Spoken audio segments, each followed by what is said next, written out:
বৈশাখী টেলিভিশনে আজকে 20তম প্রতিষ্ঠা বার্ষিকী।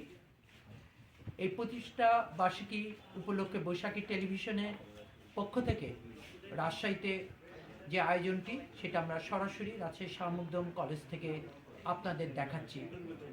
বৈশাখী টেলিভিশন নানা চড়াই উতরাই পেরিয়ে আজকে 20 বছরে পদার্পণ করেছে। এখানে আমরা দেখছি অতিথিবর্গ এসছেন, তারা কিছুক্ষণ আগেই কথা বলেছেন, তারা একসাথে কিছুটা সময় এখানে কাটাচ্ছেন। আমরা বৈশাখী টেলিভিশনের যিনি রাজশাহীর প্রতিনিধি ডলার আছেন, আমরা ডলারের কাছ থেকে আজকের এই জন্মদিনের তার কাছ থেকে কিছু কথা শুনে নিব।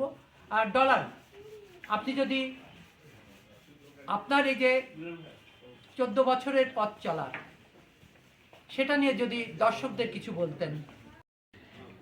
বৈশাখী টেলিভিশন আজকে 20 বছর পূর্তিতে বৈশাখী পরিবারকে আমাদের পক্ষ থেকে ধন্যবাদ জানাচ্ছি এবং দর্শক এবং যারা আছেন আমাদের তাদের এই বৈশাখী টেলিভিশন দেখার জন্য আর আমাদের সঙ্গে থাকবেন সবসময়ের জন্য প্রত্যাশা করি যে বৈশাখীর সঙ্গে থাকবেন।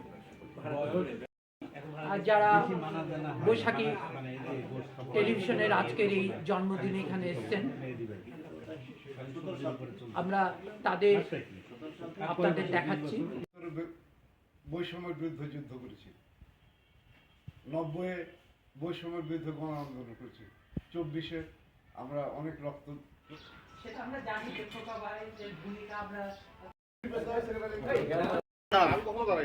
আরে বাবা দাঁড়াও না, টিস্যু নাই আছে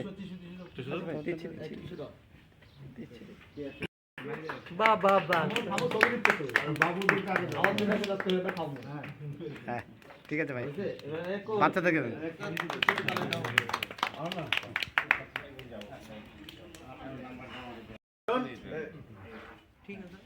অনেক কথা, অনেক আলোচনা এর মাঝে আসলে স্বল্প ইয়েতে যদি বলতে হয় সত্যিই হাইজেক হয়ে যাওয়ার মতো অবস্থা আমাদের গেছে জীবনের মাঝ থেকে। আমাদের অনেক আশার, অনেক প্রত্যাশার একটা প্রতিষ্ঠান বৈশাখী টেলিভিশন আমাদের আলোচনায় ছিল, যেখান থেকে আমরা হারিয়ে গেছিলাম। তারপরে গত 26 এটা আমরা নিয়ে আসছি। তো সব মিলে যেভাবে শুরু করলো, মাঝে সবাই কিন্তু বলছে যে সেটা যদি হয় টেস্টিংতে যে পরিমাণ মানুষের কর্মসংস্থান তৈরি হয়েছে, এই প্রতিষ্ঠানগুলি চালু হলে আরও কর্মসংস্থান বাড়বে।